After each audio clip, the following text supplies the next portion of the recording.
Muy bien. Bueno, pues entonces vamos a seguir con Primera de Pedro. Vamos a ver el capítulo 2. ¿Qué le parece? Entonces le voy a invitar a que vaya ya al capítulo 2 de Primera de Pedro, lo que yo abro aquí también, donde tengo aquí la predicación. Y antes de ir ya directamente allá a Primera de Pedro, quiero recordarles también que el 31 de mayo, si no me equivoco, el 31 de mayo, Fernanda y Nasim, sí, ¿verdad? Creo que es el 31 de mayo, ¿verdad? Tenemos nuestro primer conversatorio por parte de académicos y profesionistas por la verdad. Les recuerdo que este grupo es un grupo de académicos, la mayoría de la Universidad Autónoma, y va a estar muy bueno porque habla de las emociones. Entonces va a ser a las 7 de la tarde, si no mal recuerdo, es viernes 7 de la tarde, va a ser aquí en un ambiente de cafetería también. Invite a un amigo. El panel que va a estar aquí al frente es un panel de expertos en el área que van a estar hablando acerca de los diferentes, van a tocar 3 temáticas de las emociones. Entonces, si usted conoce a alguien que está teniendo a lo mejor dificultades con las emociones o que está teniendo algunas problemáticas, es un muy buen momento para que lo pueda invitar y que sea parte de estas pláticas que se van a dar. Va a haber un tiempo de plática y va a haber un tiempo también de preguntas, ¿verdad? Si no me equivoco, al final de la plática. Entonces, va a ser un muy buen tiempo para todos ustedes. Mayo 31, 7 de la tarde, es viernes, ¿sale? Entonces, para que vaya usted anotándolo por ahí y podamos estar todos presentes aquí ese día. ¿Qué le parece? ¿Amén? Así es, amén. Ok, muy bien. Déjenme abrir aquí rápidamente, perdón, la predicación.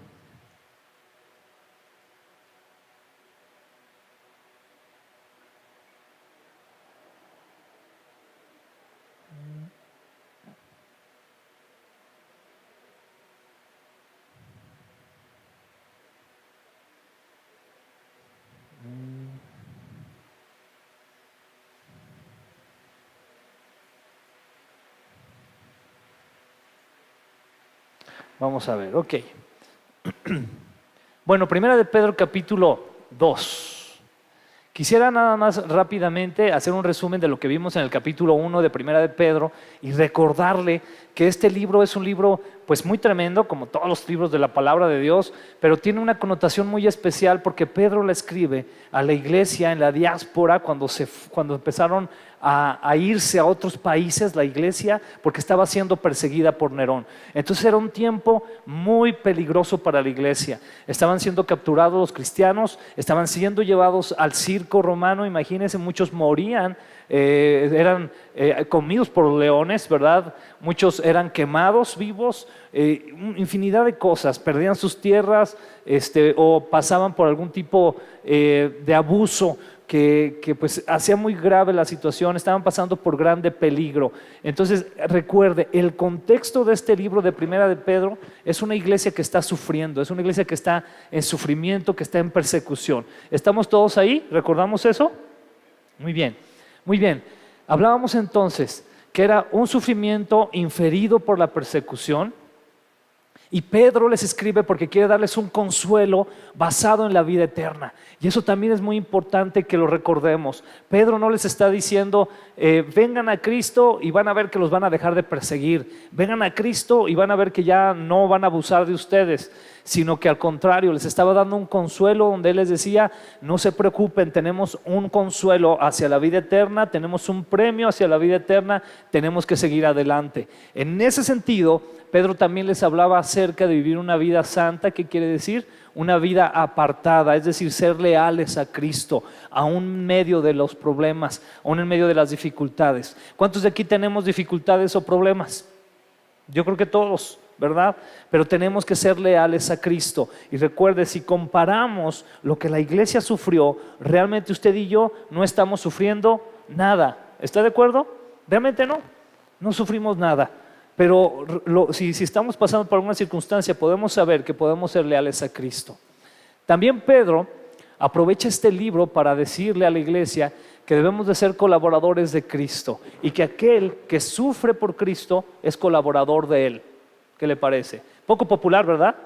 Porque regularmente es, ven a Cristo y vas a ser el más popular, ven a Cristo y serás el número 1, ven a Cristo y tendrás mucho dinero, vas a tener un carro. No, Realmente si dice Pedro aquí, si quieres ser colaborador de Cristo, tienes que aprender también a sufrir de repente por la causa del Señor.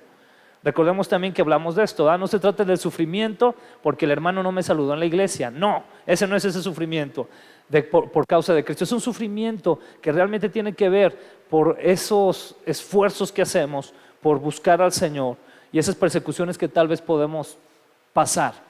Y hablábamos que las palabras clave que vamos a estar viendo en Primera de Pedro, aquí en este contexto de la Reina Valera 60, es prueba, es decir, padecer, padecimiento, sufrir, sufrimiento, afligidos, gracia, gloria, salvación, Jesucristo, Dios, Espíritu Santo, llamar, elegido, escogido, santo. Todas estas palabras están dentro de Primera de Pedro.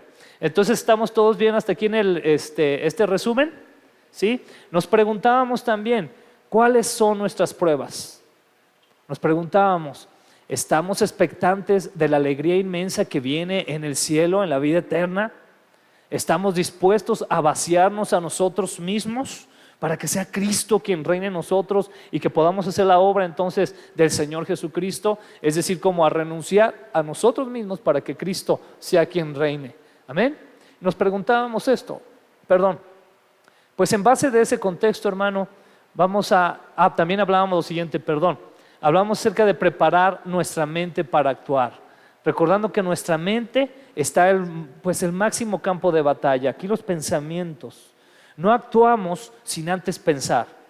Siempre viene un pensamiento y después actuamos. Y si nuestra mente está llena de los pensamientos de Cristo, porque dice la palabra que nuestra mente debe ser como la mente de Cristo, entonces vamos a actuar de una manera que podamos honrar al Señor y bendecir a nuestros hermanos. ¿Qué le parece? Amén. También decíamos que debemos de ejercitar el dominio propio, que es una de las cualidades del fruto del Espíritu de Dios, del Espíritu Santo. Ejercitar el dominio propio. Hablábamos de poner toda la esperanza en la salvación inmerecida. Sabemos que no merecemos esta salvación, ¿está de acuerdo? Por nuestras obras y nuestros hechos, no lo merecemos. Es un regalo que viene por parte de Dios y que Él decidió darnos para ponernos bien delante de Dios, reconciliarnos con el Padre. Vivir como hijos obedientes de Dios, no volviendo atrás a la vieja manera de vivir para satisfacer deseos propios. Como decía hace un momento Diego, ¿verdad? Este libro pues es un libro duro. ¿Por qué? Porque aquí Pedro también les dice, no regresen a lo que ya hacían antes. ¿Sabe usted que a veces hay cristianos que regresamos a lo que hacíamos antes? Y estoy refiriéndome específicamente a una vida de pecado, a una vida donde ofendemos a Dios y donde no lo tomamos en cuenta, aún sabiendo ya la tremenda salvación y la tremenda redención que hemos alcanzado por Cristo. Pero hay quienes lo hacen. Entonces Pedro también anima a eso, ¿verdad? A que no volvamos atrás. Y finalmente, a vivir con reverencia y temor delante del Señor. Eso también es algo que Pedro nos insta, ¿verdad? Sean reverentes delante del Señor. Nuestro Dios es un Dios muy grande y debemos de darle toda la reverencia a Él. Y terminaba entonces el capítulo 1 con la siguiente palabra de los versículos 21, dice ahí, por medio de Cristo han llegado a confiar en Dios y han puesto su fe y su esperanza en Dios, porque Él levantó a Cristo de los muertos y le dio una gloria inmensa. Al obedecer la verdad, ustedes quedaron limpios de sus pecados. Por eso ahora tienen que amarse unos a otros como hermanos, con amor sincero. Ámense profundamente de todo corazón, pues han nacido de nuevo, pero no a una vida que pronto se acabará. Su nueva vida durará para siempre, porque proviene de la eterna y viviente palabra de Dios. Como dicen las Escrituras, los seres humanos son como la hierba. Su belleza es como la flor del campo. La hierba se seca y la flor se marchita, pero la palabra del Señor permanece para siempre. Y este es el versículo 25 con el que termina Primera de Pedro, capítulo 1. Curiosamente, Primera de Pedro capítulo 2 también tiene 25 versículos. Esto es algo interesante. Y vamos a ver cómo esta parte, obviamente, tiene una conexión directa con el capítulo 2, que es lo que vamos a revisar. Muy bien. Capítulo 2 nos dice así. Inicia con la palabra, repita después de mí. Por lo tanto, nos acaba de decir Pedro de este lado, al final del capítulo 1, que por medio de Cristo hemos llegado a confiar en Dios, que debemos obedecer, o por medio de obedecer la verdad, hemos quedado limpios, que hemos nacido de nuevo para una vida que pronto se acabará, pero más bien una vida que no acabará, sino que es una vida eterna. Y todo esto nos dice enseguida en el capítulo 2, por lo tanto, por todo eso, dice lo siguiente, ¿está listo? Desháganse de toda mala conducta, acaben con todo engaño, hipocresía, celos y toda clase de comentarios hirientes. Como bebés recién nacidos, deseen con ganas, ¿deseen cómo? La leche espiritual pura, que crezcan a una experiencia plena de salvación. Pidan a gritos ese alimento nutritivo ahora que han probado la bondad del Señor. Entonces inicia Pedro con esta enseñanza y nos comienza a decir que como iglesia de repente va a haber cosas como malas conductas, como engaños, como hipocresías, como celos e incluso comentarios hirientes. Yo quiero preguntarle algo muy honestamente, ¿existe eso dentro de la iglesia del Señor? Sí, sí existe.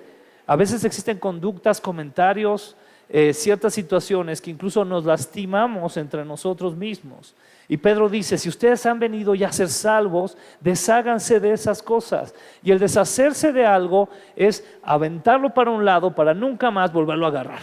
Deshacernos de algo. ¿Usted se ha deshecho de algo en su casa que ya no quería? Y lo fue a buscar otra vez a la basura o a algún lugar, ¿verdad que no? Bueno, parece que a veces como creyentes hiciéramos algo así, similar. Nos deshacemos de cosas que no le agradan a Dios, pero ahí vamos otra vez y volvemos a tomarlas. Y enseguida dice algo muy interesante. Habla acerca de que decíamos como bebés recién nacidos la leche espiritual. Pedro hace aquí una comparación muy interesante porque comienza a hablar acerca de la leche materna. Y la leche materna es una leche que se desea por naturaleza. Aquí las que son mamás saben eso.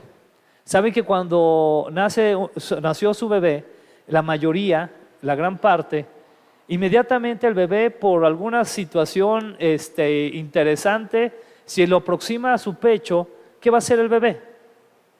Va a tomar leche. Y es un deseo que él tiene de acercarse a su mamá para tener esa leche que necesita y de esa manera poder nutrirse. Entonces Pedro hace la misma comparación. Nosotros debemos, igual que un bebé, desear esa leche materna que nos va a nutrir. Debe ser algo que sea por naturaleza. Debemos de desearlo de manera natural sin que nadie ¿cómo se diría? Lo haga a la fuerza, no nos haga que lo hagamos a la fuerza, sino que debería de nacer de nosotros. Y es muy interesante que Pedro también menciona acerca de esto, que es una leche que no está contaminada. ¿Por qué? Porque nos va a nutrir en nuestra vida en Cristo y lo va a hacer de una manera en que no haya contaminación. ¿Cuál es aquí la analogía que encontramos con esa leche materna? ¿Cuántos tienen su Biblia ahí, en su mano? ¿Amén? O en su celular o en su donde la traiga ahí. ¿Sí? Bueno, esa es la leche que el Señor quiere que usted y yo podamos tomar.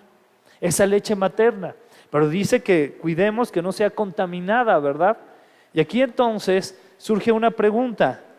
Para nutrirnos en nuestra vida en Cristo, sabiendo que debemos desear lo mejor de su palabra, ¿qué hacemos para recibir dicha leche? ¿Esto qué quiere decir? Esta pregunta es algo muy importante. ¿Nos basta a nosotros con escuchar solamente lo que escuchamos cada domingo en la predicación? ¿Nos basta con lo que escuchamos solamente el miércoles en la célula? La realidad es que nosotros deberíamos estarnos preparando cada vez más en conocer más y más a fondo la palabra del Señor. Deberíamos de buscar los medios. Ahorita le damos gracias a Dios porque de verdad hay muchísimo de donde podemos aprender de la palabra de Dios. Y hay doctrina muy sana. Una de las cosas que usted y yo debemos de hacer es orar al Señor para que el Espíritu Santo nos dirija a aquella doctrina que realmente nos va a nutrir. Porque de repente hay un tipo de contaminación en la palabra. A veces tomamos versículos fuera de contexto y los tomamos como pretexto, ¿verdad que sí? Eso sucede, ¿verdad que sí? Por ejemplo, a veces decimos, mi Dios pues suplirá todas mis necesidades conforme sus riquezas en gloria. Y a veces decimos, esto tiene que suceder porque lo dice la palabra. Pero olvidamos el contexto. Olvidamos que ahí Pablo le está escribiendo a aquellos que daban para la obra, que bendecían a las iglesias, que ofrendaban a las iglesias. ¿Usted sabía eso? Ese es el contexto. Entonces, ¿cuántos de aquí queremos que ese versículo se haga realidad en nuestra vida? Amén. Amén. Pues entonces demos para la obra del Señor. Y lo digo con mucho cuidado, no lo digo con una connotación como de que hay que estar dando siempre el dinero a la iglesia. No, porque usted puede bendecir de muchas maneras. Puede bendecir a una persona en necesidad. Puede bendecir a algún centro de rehabilitación que esté dando apoyo a personas con esa necesidad, algunos orfanatos. Pero el punto aquí es que para que ese versículo no quede fuera del contexto, entonces se necesita revisar todo. Esa es la leche que necesitamos, saber realmente estudiar la palabra de Dios.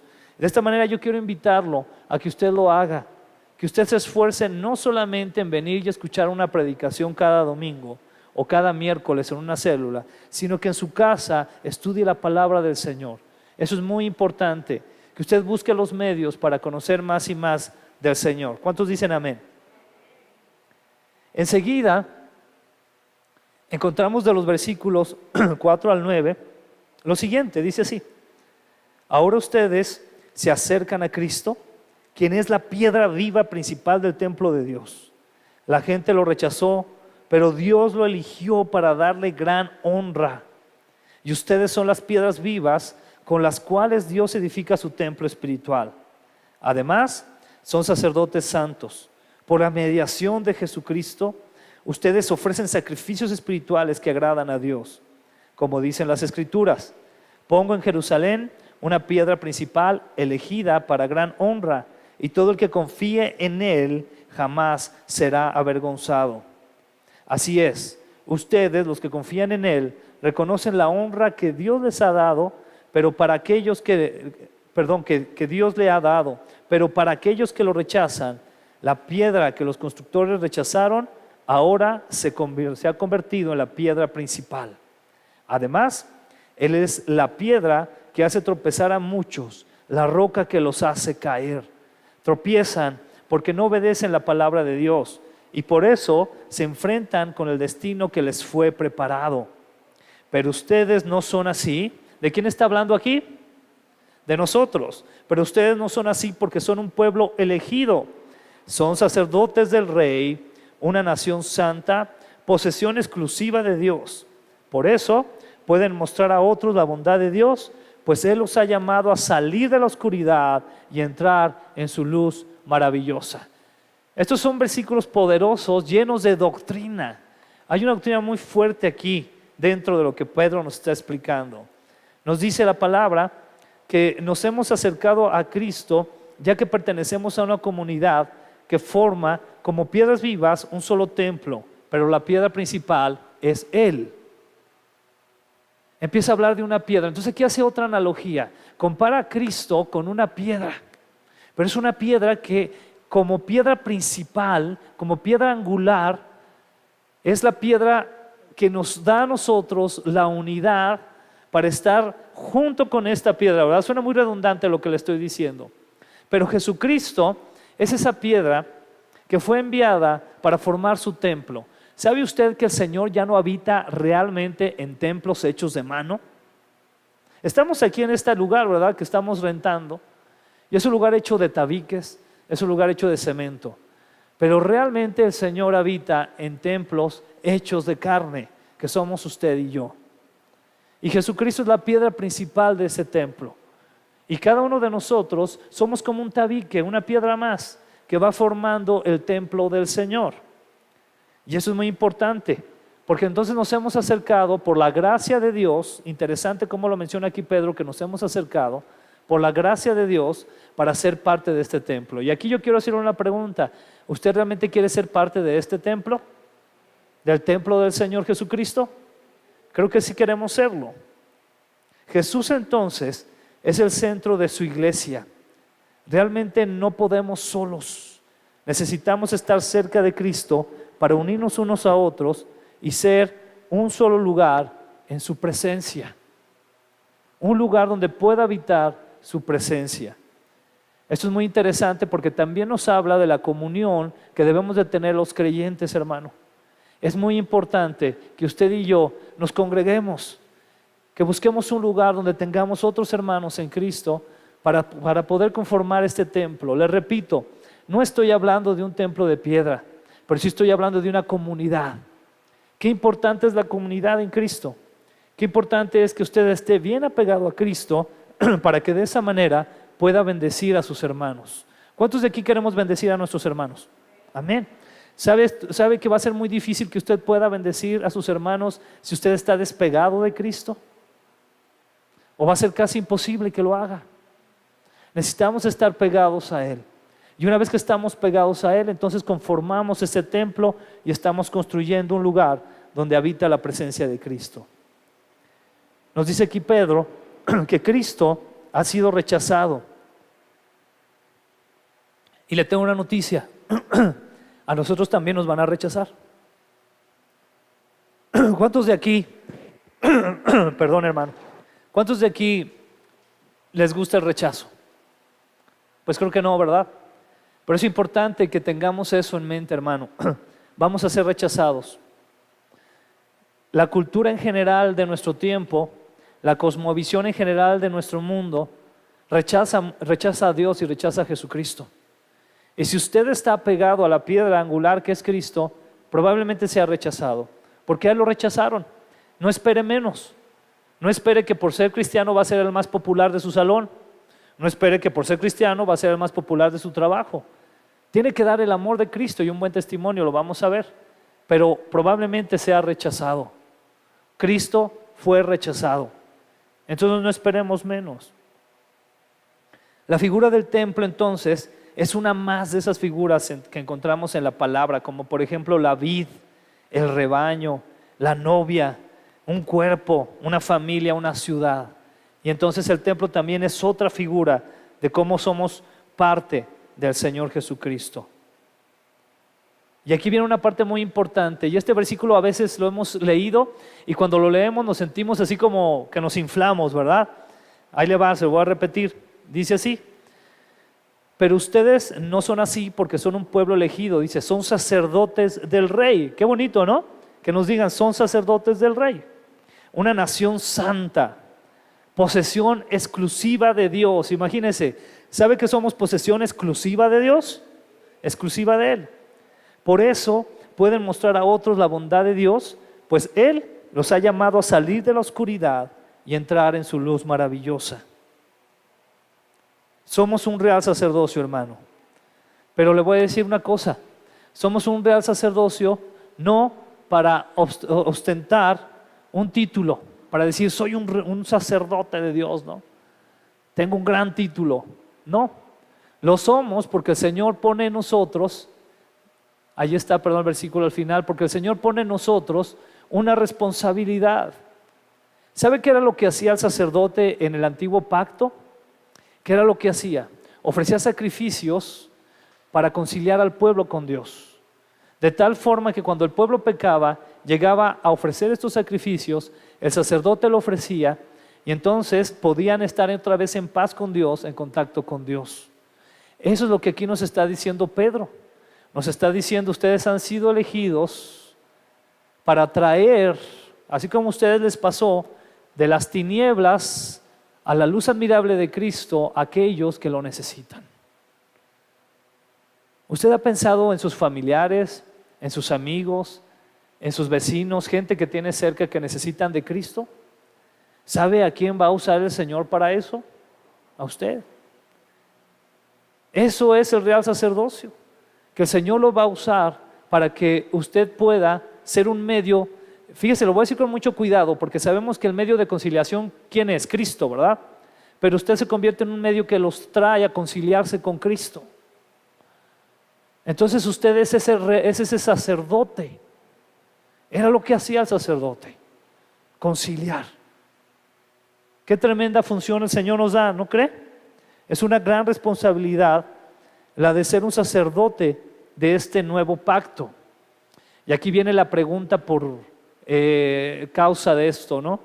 ¿Estoy siendo realmente un sacerdote de este nuevo pacto? ¿Qué quiero decir con esto?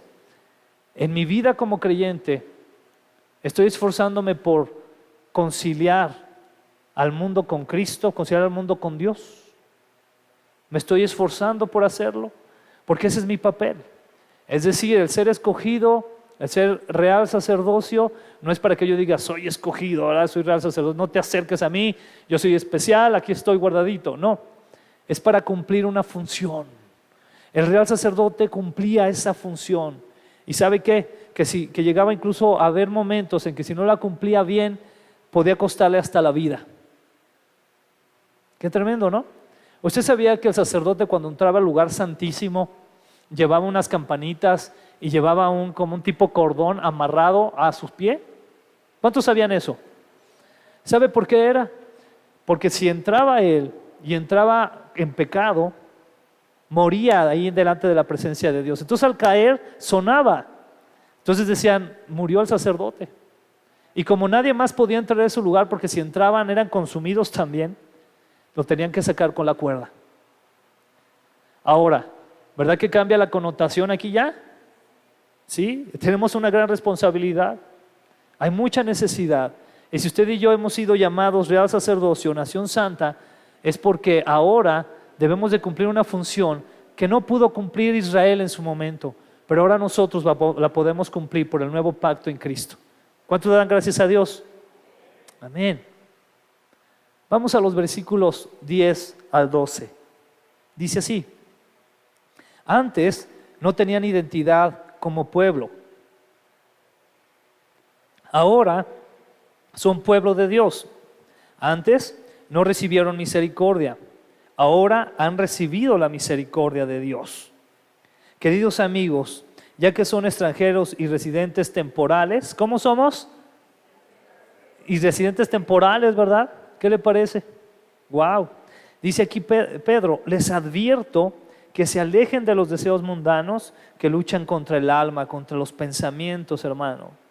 Procuren llevar una vida ejemplar entre sus vecinos no creyentes. Así, por más que ellos los acusen de actuar mal, verán que ustedes tienen una conducta honorable y le darán honra a Dios cuando Él juzgue al mundo. Pedro vuelve a hacer la connotación. Vuelve a decir, sus pensamientos deben de ser diferentes a los de las personas que no conocen de Cristo. ¿Cómo son nuestros pensamientos? Y enseguida también nos da a entender que un pueblo sin identidad es un pueblo que estuvo en pecado, pero entonces ahora nosotros nos identificamos. ¿Con quién nos identificamos? Con Cristo. Somos su pueblo. Ahora tenemos una identidad en Él. Y por eso Pedro dice que debemos llevar una vida ejemplar. ¿Qué entendemos por ejemplar, hermano? El ser de ejemplo para otros, ¿no? Que otras personas puedan vernos y puedan decir, yo quiero ser como Él. Quiero ser como ellos. ¿Dirán eso de nosotros? O tal vez digan, no, lo último que quiero hacer es como Él. O como ellos. ¿Qué podrían decir? En ese tiempo, si nosotros observamos aquí, Pedro les está pidiendo que procuren llevar una vida ejemplar entre sus vecinos no creyentes. La iglesia era acusada en ese tiempo por muchas cosas, actualmente también, pero le voy a mencionar algunas para que vea cuál era el contexto. La iglesia era acusada de canibalismo, ¿sabía eso? En ese tiempo de Pedro los acusaban de caníbales. ¿Y sabe por qué? Porque ellos escuchaban que hablaban de la cena del Señor. Es que hablan la cena del Señor y recuerdan su cuerpo y su sangre. Entonces se imaginaban y los acusaban que eran caníbales. Decían, esos cristianos han de ser caníbales. Cosa muy lejos de la realidad. ¿Sabe que los acusaban de incesto? ¿Sabe por qué? Porque se amaban entre sí. ¿Sabe usted que una familia que venía a Cristo era muy diferente ya su trato con sus hijos a una familia normal que no tenía a Cristo en ese tiempo? Ya hablamos de eso anteriormente, ¿recuerda? Recuerda que mencionamos que incluso en la cultura romana, cuando nacía un bebé, era puesto como en una piedra Y entonces el papá decía, si el papá se acercaba y lo cargaba, quería decir que era aceptado. ¿Recuerda que hablamos de eso? Y si no lo cargaba, ¿qué pasaba? Lo mataban o lo vendían como esclavo. Entonces los creyentes quitaron todas esas costumbres, las hicieron a un lado y amaban a sus hijos, amaban a su esposa, amaban a su esposo, amaban a sus familias. Por eso los acusaban de incesto. Los acusaban, imagínense, de ateos. Decían que eran ateos. ¿Saben por qué decían que eran ateos? Porque hablaban de un Dios invisible.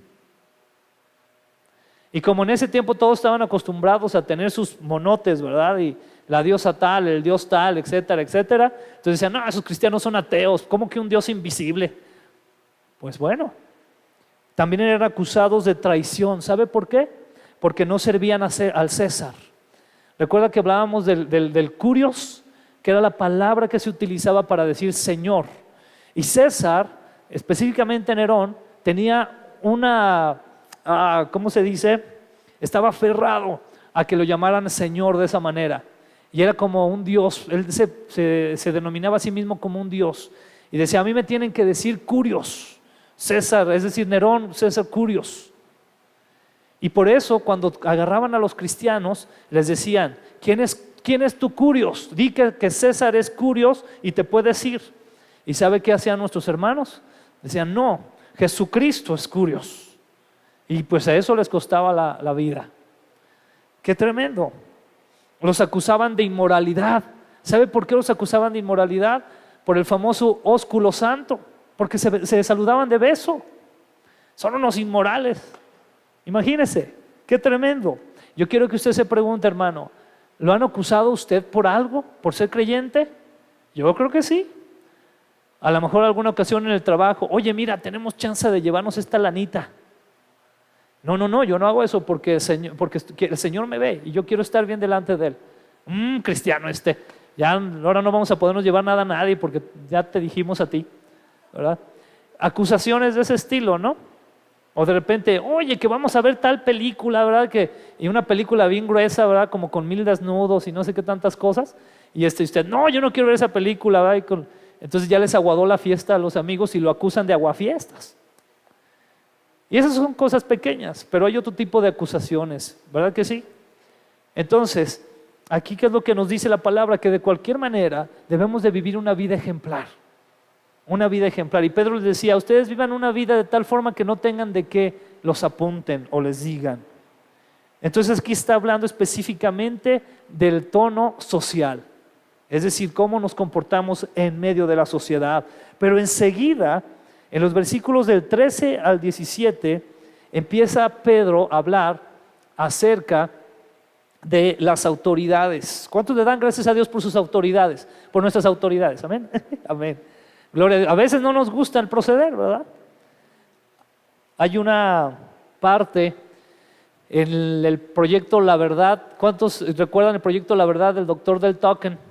Por cierto, les recomiendo ahorita, hay una serie en Netflix del doctor Del Token, en Netflix, y habla acerca de la creación. Está muy bueno, véalo, ahí lo va a encontrar. Bueno, el doctor Del Token, en uno de sus temas, de sus capítulos de Proyecto La Verdad, habla acerca del gobierno. Y él menciona un ejemplo donde está una familia que tenía una casa muy bonita. Esta familia deciden salir de vacaciones, dejan a los hijos encargados con otra persona, pero en el camino mueren. Y entonces esa casa se queda ahí y llegan de repente unos hombres y se la roban. Es decir, se adueñan de esa casa. Y yo preguntaba, y Del Token pregunta más bien, pero yo preguntaba en el estudio, decía, ¿eso es justo? Y entonces seguí con la pregunta, ¿y qué me dirían si los hombres que llegaron a adueñarse de esa casa era el gobierno? Porque como no había papeles, se intestó, se adueñaron de la casa y se quedaron esos niños sin nada. Y yo preguntaba una vez más, ¿es justo? Qué tremendas preguntas, ¿verdad? Porque entonces ahí ya tiene que ver con nuestro gobierno. Pero vamos a ver qué es lo que nos dice la palabra del Señor. Dice así, versículos del 13 al 17. Por amor al Señor, ¿por amor a quién? Al Señor. Sométanse a toda autoridad humana, ya sea al rey como jefe de Estado o a los funcionarios que él ha nombrado, pues a ellos el rey los ha mandado a que castiguen a aquellos que hacen el mal y que honren a los que hacen el bien. La voluntad de Dios es que la vida honorable de ustedes haga callar a la gente ignorante que los acusa sin fundamento alguno, pues ustedes son libres, pero a la vez son esclavos de Dios. Así que no usen su libertad como una excusa para hacer el mal. Respeten a todos y amen a la familia de creyentes. Teman a Dios y respeten al Rey. Qué tremendo es el orden de Dios, ¿está de acuerdo? ¿Qué nos pide el Señor entonces conforme a las autoridades? Que las respetemos, que las honremos. Pero aquí hay algo muy importante. El último versículo, la última parte del último versículo nos dice: teman a Dios. ¿Teman a quién primero? Y enseguida dice: y respeten al Rey. En la antigüedad, antes del nuevo pacto, había una consigna que es la siguiente. Los antiguos judíos decían: Dios manda en este orden. Dios manda, Moisés manda, los reyes mandan. Se lo voy a repetir. Esta era la consigna que ellos tenían. Dios manda, Moisés manda, los reyes mandan. Qué interesante, ¿no? ¿Quién está primero? Dios. Hermano, obviamente si el gobierno nos pide matar, obviamente de manera injusta, y atención con esto, yo sé que me meto en un tema de ética muy fuerte, ¿verdad? Porque a veces también Dios permite las guerras. Incluso lo podemos ver en su palabra, como el mismo pueblo de Israel fue un pueblo guerrero. Sin embargo, si el gobierno dijese: hay que matar, como a veces sucede, por ejemplo, a un pequeño que todavía no ha nacido y se quiere matar, que eso se llama aborto, eso va contra la ley de Dios. ¿Se da cuenta? Y ahí es donde tenemos que pedir sabiduría y seguir el orden de Dios. Debemos de recordar algo, hermano, y esto se lo digo: ore mucho al Señor, porque para llevar esto se necesita tener una comunión fuerte con el Señor. Debemos de recordar que la teocracia era la forma ideal, o es la forma ideal de gobierno.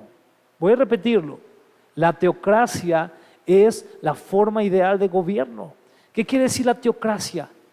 Teos, que viene de Dios, y obviamente habla de ese gobierno, pero por parte de Dios. Ese era el gobierno que Dios quería.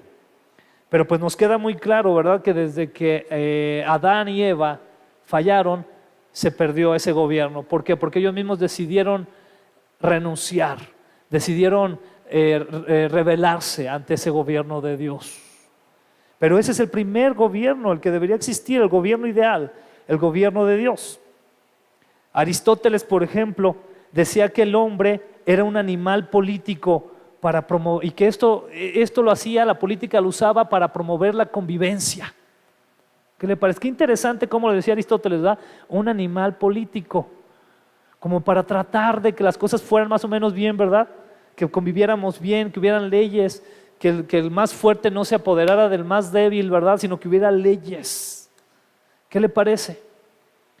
Después también muy interesante, porque la Reforma Lutero afirmó que el gobierno humano es inherente a la caída, que lo que hablábamos hace un momento cuando Adán y Eva pecaron. Y Lutero llamó al gobierno humano la mano izquierda de Dios. Qué grueso, ¿no? Como esa mano que Dios usa para a veces traer juicio y orden a las naciones. ¿Usted ha sido testigo de eso en alguna ocasión? Yo creo que sí. Basta ver las noticias, basta estudiar la historia universal para darnos cuenta cómo de alguna manera u otra Dios ha traído juicio. Hubo un momento en que se levantó un hombre muy poderoso, Alejandro el Magno. ¿Cuántos hemos escuchado de este hombre? ¿Sabe usted que Alejandro el Magno está profetizado en las Escrituras? Estaba profetizado su imperio desde antes que él llegara. Cuando Alejandro el Magno llega y se apodera de Israel, que lo sitia, realmente no lo invade de manera violenta, sino que lo sitia, salieron unos profetas Y salieron estos profetas y sacaron rollos de la Torá y le mostraron a Alejandro el Magno y le dijeron, mira, aquí aparece que tú vendrías. Y Alejandro el Magno, dicen los historiadores, que se quedó impactado. Dicen que dijo, wow. Y aparte que pues le llenó más el ego, imagínense, ¿verdad? Se infló, ¿no? ¿Cómo estos libros sagrados aparezco yo, verdad? Claro, aparecía, ¿sabe por qué aparecía? Porque era mano izquierda de Dios, iba a ser juicio para el pueblo, así como otros imperios. ¿Qué le parece eso? Entonces, lo que nos menciona acerca del gobierno. Finalmente, Marx afirmó que el gobierno es una pequeña élite controladora. ¿Cuántos escuchamos de eso, verdad? Y a veces estamos hasta de acuerdo, ¿no? Obviamente hay mucho de eso. Y menciona también Marx que la religión es algo similar. Se lo voy a repetir esto. Marx menciona también en su crítica que la religión es algo similar. Por eso, cuánto cuidado debemos de tener, ¿verdad? De no caer en ser religiosos, sino realmente en ser personas que nos relacionamos con Dios y entonces ser, como aquí menciona Pedro, gente de ejemplo en medio de la sociedad en la que estamos. ¿Qué le parece? Y aquí entonces viene la siguiente pregunta, hermano. ¿Cuál es mi comportamiento ante la ley? ¿Me la paso criticando la ley? Todos lo hemos hecho, yo me incluyo. Yo, por ejemplo, la otra vez platicaba con Azu, ¿verdad? Y yo sacando mis conclusiones, ¿verdad? Filosóficas, políticas, económicas. Le decía, oye, pero ¿por qué tengo que pagar otra vez por placas, verdad? Si en cada recibo me están descontando el ISR. Cada recibo que me llega, ¿cuántos saben del ISR? ¿Ah? Llega yo el descuento 16%, ¿no? Más o menos, bueno, varía. Entonces digo, pues si ya pagué ahí, yo sé mis cuentas, ¿no? Digo, pues si al año estoy pagando tanto y todavía tengo que llegar y pagarles placas nuevas y pagarles esto. Pues sí, hay que hacerlo. ¿Qué le parece? Nos quedamos todos muy serios, ¿verdad? Así que no, y pensaron que iba a decir, pues no lo haga, ore para que Dios le muestre que no. No, hay que hacerlo. Tenemos que hacerlo porque de esa manera respetamos y honramos a la ley. Una cosa muy diferente va a ser el día que nos digan, ¿sabe que está prohibida la Biblia? Eso es otra cosa. Ahí sí tendremos que ver la manera en que sigamos estudiando la palabra del Señor. ¿Cuántos dicen amén? Amén, gloria a Dios. ¿Continuamos? Vamos a los versículos 18 al 23. Estamos entrando casi a la parte final. Dice así: ustedes, los que son esclavos, hablando de este tema todavía, deben someterse a sus amos con todo respeto. Hagan lo que ellos les ordenan, no solo si son bondadosos y razonables, sino también si son crueles. Hago un paréntesis aquí. Muchos teólogos mencionan que en la actualidad podemos hacer la comparación de esa esclavitud con aquellos que trabajamos 40 horas a la semana, de lunes a viernes. Dicen los teólogos, somos esclavos de un sistema. Y a lo mejor no como en ese tiempo que nos dan latigazos y cosas así. Bueno, a lo mejor algunos sí, espero que no. Pero sí hay cierta comparación, ¿ok? Entonces, en esa connotación vamos a leer lo siguiente. Dice enseguida, pues Dios se complace cuando ustedes, siendo conscientes de su voluntad, sufren con paciencia cuando reciben un trato injusto. Es obvio que no hay mérito en ser paciente si a uno lo golpean por haber actuado mal. Pero si sufren por hacer el bien y lo soportan con paciencia, Dios se agrada de ustedes. Pues Dios los llamó a hacer lo bueno, aunque eso signifique que tengan que sufrir, tal como Cristo por ustedes. Él es su ejemplo y deben de seguir sus pasos. Dice enseguida, Él nunca pecó y jamás engañó a nadie. Creo que aquí ya me pasé, ¿verdad? Me parece que sí, si no ahorita lo adelanto. Él nunca pecó y jamás engañó a nadie. No respondía cuando lo insultaban, ni amenazaba con vengarse cuando sufría. Dejaba su causa en manos de Dios, quien siempre juzga con justicia. Y esto nos lleva al tema central de Primera de Pedro. También nos habla de que los creyentes hacen lo correcto. ¿Qué debemos de hacer los creyentes? Lo correcto. Buscar hacer lo correcto. Y a veces por hacer lo correcto vamos a sufrir. Los creyentes sufren por hacer lo correcto, por hacer lo que Cristo dice que debemos hacer. El ejemplo máximo en estos versículos que acabamos de ver y que nos lo menciona al final, está en Cristo Jesús. Cristo Jesús, siendo Dios mismo, haciéndose carne y andando entre nosotros, como lo podemos ver en el libro de Juan, el capítulo 1, como lo enseña también Hebreos, Él se hace carne santo, no pecó, no hizo nada que realmente afectase a los demás y sufrió mucho por nosotros. ¿Fue justo el trato que recibió? No lo fue, pero cumplió el llamado de Dios, cumplió el plan que Dios tenía para él. De la misma forma nosotros, así Pedro nos dice, de repente vamos a sufrir en este caso, por poder obedecer ciertas cosas que a lo mejor consideramos que no son justas. Y llevándolo aquí a la connotación del trabajo, ¿cuántos han pasado por cosas injustas en su trabajo? Porque es lo que aquí está enseñando Pedro. ¿Sí? Yo creo que todos nos ha pasado alguna vez, ¿no? A lo mejor decíamos, hijo, pues es que yo ya me merecía ese aumento de sueldo, o me merecía aquel puesto, o me merecía que aprobaran tal proyecto, no lo aprobaron, o merecía tal o cual cosa. Y por alguna circunstancia no se lo dieron, no pasa nada. Usted siga con gozo trabajando. Es lo que aquí el Señor nos dice, que debemos de seguir con esa actitud. ¿Sabe por qué? Porque aquí dice Pedro que eso agrada a Dios. Y eso debe de ser motivo suficiente para nosotros ir adelante, porque eso agrada a Dios. ¿A quién queremos agradar, hermano? A Dios. Y es aquí donde otro punto, hermano. Los creyentes no viven vidas centradas en sí mismos. Voy a repetir esto. Los creyentes no viven vidas centradas en sí mismos. Todo yo. A mí es el que me tiene que ir mejor. A mí es el que me tiene que ir bien. A mí es el que me deben de poner atención. A mí es el que me deben de, etcétera, etcétera. Todo yo. No. Al contrario, nuestra vida debe de ser, Señor, ¿qué quieres, Señor, que haga? ¿Cómo te puedo agradar? ¿Cómo puedo bendecir a mis hermanos? ¿Qué necesito hacer? ¿Voy a sufrir por eso? ¿Me va a costar? Pues ni modo, porque quiero agradarte, Señor. Esa es una vida centrada en Cristo, no en ti.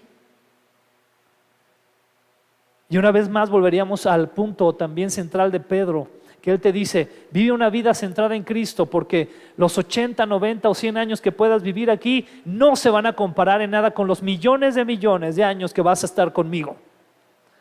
Y no estoy exagerando, porque de Dios es la eternidad, y la eternidad, hermano, no tiene medida. Imagínese eso. Y en ese sentido, cuando entran injusticias, por ejemplo, en nuestro trabajo, debemos dejar que actúe Dios, orar con fe, y Dios va a actuar. Créame que Dios va a actuar. ¿Cuántos creen que puede Dios actuar en medio de nuestros empleos? Dios puede actuar y Dios actúa. Y a lo mejor no va a actuar de la manera que queremos, pero va a actuar, va a hacer lo que Él tiene que hacer. ¿Cuántos le dan gloria a Dios? Vamos adelante, la última parte. Ahí el versículo 24, dice así, refiriéndose a Cristo y lo que Él sufrió por nosotros. Él mismo cargó nuestros pecados sobre su cuerpo en la cruz. ¿Qué hizo el Señor Jesucristo? Quiero hacer una pausa aquí. ¿Alguna vez usted ha llevado un remordimiento en su vida? ¿Cuántos de aquí tienen algún remordimiento en su vida? ¿Alguna cosa que diga, híjole, si yo hubiera hecho aquello y no lo hice? O aquellas situaciones a veces de, perdón por como lo voy a decir, que decíamos, y mi mamá me decía, y mi papá me decía, ¿verdad? Y yo ahí estaba, si le hubiera hecho caso, si hubiera escuchado. Y eso se convierte en una carga. Es a veces pesado, ¿verdad que sí? Porque usted recuerda y eso le puede traer depresión, le puede traer ansiedad, le puede traer agitation, ¿verdad? Así para que esté usted muy, muy triste. Ahora imagínese la carga que llevó Cristo, como dice aquí Pedro. Él mismo cargó nuestros pecados. Lo voy a llevar a otro nivel. Deje de un lado los remordimientos. Quiero que en este momento usted recuerde, sabemos que el Señor ya nos perdonó, amén. pero quiero que usted recuerde algún pecado que con el hecho de recordarlo diga, wow, qué mal hice. ¿Puede recordar uno? Yo sí puedo recordarlo. Y que usted diga, Señor, de veras, qué horrible comportamiento tuve delante de ti, Señor. ¿Cómo te ofendí tan feo, Señor? ¿Lo puede recordar? Pues Él llevó todos y cada uno, como dice aquí la palabra, sobre su cuerpo en la cruz. Ni siquiera nos cabe en la cabeza. Yo le voy a decir algo hoy. Mucho se habla del sufrimiento físico del Señor Jesucristo. Y es cierto, debió de haber sido un sufrimiento impactante, ¿verdad? Yo hace rato me empezó a dar la migraña, ahorita he traído migraña, apenas se me está ahorita pasando, pero es bien feo, ¿no? Un dolor físico. Pero ahora yo quiero decirle algo. Imagínese, hermano, imagínese la carga y el dolor espiritual que Jesucristo estaba llevando. El Salmo 24, si no me equivoco, el Salmo 22, si no me equivoco, menciona parte de manera profética del sufrimiento de Cristo Jesús. Y hay una parte donde menciona que lo están asediando toros. La connotación de eso son demonios. ¿Sabe que mientras el Señor Jesucristo estaba llevando ese padecimiento, seguramente hubo demonios ahí dándole lata al Señor Jesucristo? Diciéndole, mira a dónde llegaste, mira cómo estás, no te hicieron caso, no te escucharon, te van a crucificar, mira lo que te están haciendo, lo que estás teniendo que cargar, tú no lo merecías. Todo eso lo llevó Cristo, hermano, pero eso no lo pensamos. Pero imagínense qué tremendo esto, ¿no? Él mismo cargó nuestros pecados sobre su cuerpo en la cruz y Él siendo justo. Todavía uno, ¿no? Porque uno dice, pues sí, la regué y me acuerdo de ese pecado y sé que la regué y soy responsable de las consecuencias. Pero Cristo, siendo justo, cargó nuestros pecados sobre su cuerpo en la cruz para que nosotros podamos estar muertos al pecado. ¿Cuántos le dan gloria a Dios? Eso es algo tremendo, hermano. Es algo tremendo. Y dice, y vivir para lo que es recto. ¿Para qué quiere que vivamos el Señor? Para lo que es recto. ¿Sabe por qué? Porque Él ya llevó todo lo que no era recto en su cuerpo en la cruz. Entonces usted y yo, nos dice Pedro, dedíquense a vivir lo que es recto. Podemos hacerlo por su gracia, amén. Dice, por sus heridas ustedes son sanados. Antes eran como ovejas que andaban descarriadas, pero ahora han vuelto a su pastor, el guardián de sus almas. ¿Quién cuida nuestras almas? El Señor. Jesús, nuestro Señor, sabe lo que es sufrir por la verdad. ¿Usted y yo lo sabemos? Él sabe lo que es afrontar algo que no parece ser lo justo, cargar nuestros pecados. Somos sanos, somos salvos por su sufrimiento. Tenemos ahora un pastor, un guardián de nuestras almas. Nos hemos vuelto a Él por su gracia. Él nos está guardando, nos está cuidando. Finalmente, hermanos, por lo tanto, seamos imitadores de Él. ¿Cuántos quieren ser imitadores de Cristo? Amén. Imitadores de Él. Pero esto debe de ser consciente de que al ser imitadores de Él es con todo lo que esto pueda implicar. ¿Estamos conscientes de eso? Con todo lo que puede implicar. La semana pasada lo vimos, ¿verdad? Y yo sé que a lo mejor me voy a los extremos, pero vimos cómo murieron los apóstoles del Señor. Vimos cómo algunos, en el caso de Juan, cómo lo meten en una olla con aceite hirviendo, ¿no? Que milagrosamente sobrevivió y es el único de los apóstoles que murió de viejo en la isla de Patmos. Pero vemos otros que fueron muertos con lanzas, otros que les quitaron la piel vivos, otros que fueron con cerrojo, ¿verdad? Partidos. Y yo quiero volver a hacer la pregunta, porque esta es la connotación de Pedro, el sufrimiento, ¿no? Y lo que Cristo sufrió por nosotros. Y yo quiero volver a hacer la pregunta, ¿realmente hemos sufrido nosotros por Cristo? Yo creo que no. Estamos en una cultura y en un siglo, en un momento geográfico, en un lugar geográfico donde, pues no. Entonces tenemos mucho que dar al Señor. ¿Cuántos están de acuerdo? Cualquier cosita que digamos, ay, es que, perdón que diga siempre ese ejemplo, ¿verdad? Pero hay otros más, pero que de repente, ay, es que no me saludó el hermano, ya, y ya estamos sufriendo, no, hermano, no. O, ay, es que no me toman en cuenta tal cosa, no. O, ay, ya me dejó de hablar mi mejor amigo por causa de Cristo y ya está sufriendo. No. Realmente nuestro sufrimiento es muy poco, muy poco. Y si nosotros queremos ser imitadores del Señor Jesucristo, debemos de estar bien conscientes de lo que puede implicar. Que el Señor nos ayude, amén. Amén. Vamos a ponernos de pie, vamos a orar al Señor.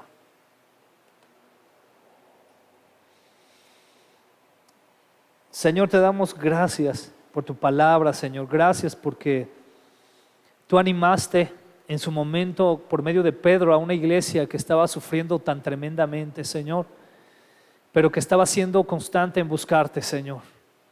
Y tú animaste por medio de Pedro a esta iglesia y le mostraste que hay una recompensa eterna en los cielos, que es de mucho más valor que cualquier cosa que se pueda obtener aquí en esta tierra, en este lugar debajo del sol. Señor Dios, ayúdanos a nosotros ahora que estamos tan cómodos en nuestra cristiandad, en nuestro cristianismo. Ayúdanos a valorar, Señor, lo que tú nos has dado, a valorar la preciosa sangre de Jesús. Ayúdanos, Señor, también a valorar el que podemos congregarnos, Señor, y que no hay ninguna otra cosa que nos lo impida. Ayúdanos a valorar que podemos unirnos y amarnos unos a otros. Ayúdanos a valorar que podemos ayudarnos unos a otros. Ayúdanos a valorar que podemos salir a las calles y pregonar tu palabra, Señor, hablar de tu palabra sin ningún temor. Ayúdanos a valorar que podemos venir aquí y escuchar de tu palabra. Ayúdanos a valorar que podemos ir al internet y podemos ver estudios bíblicos y crecer en ti, inscribirnos en cursos donde podemos conocerte más. Ayúdanos a valorar que nos das los recursos, el tiempo, el dinero, la salud para buscarte, Señor. Ayúdanos a valorarlo. Perdónanos, Señor, porque en muchas ocasiones hemos hecho de lado todo eso, Señor, y por cosas mínimas, Señor, cosas que no tienen ningún valor, te hemos hecho a un lado. Perdónanos, Señor. Perdónanos, Padre. ¿Cuánto hubieran querido tal vez, Señor, aquellos apóstoles vivir en este tiempo para tener todas las facilidades para hablar de tu palabra con tanto poder, con tanto alcance? Pero sabemos que tenían a tu Espíritu Santo, Señor, eran llenos de Él. Y por eso te pedimos también hoy, Señor, que para ser una iglesia así, Señor, seamos llenos del Espíritu de Dios en nuestras vidas, Señor Dios. Ayúdanos, Padre, a ser una iglesia que lleve tu palabra, que sea de ejemplo en su vida, en el trabajo, donde vivimos, donde quiera que nos movamos, con nuestra familia, a ser de ejemplo, Señor.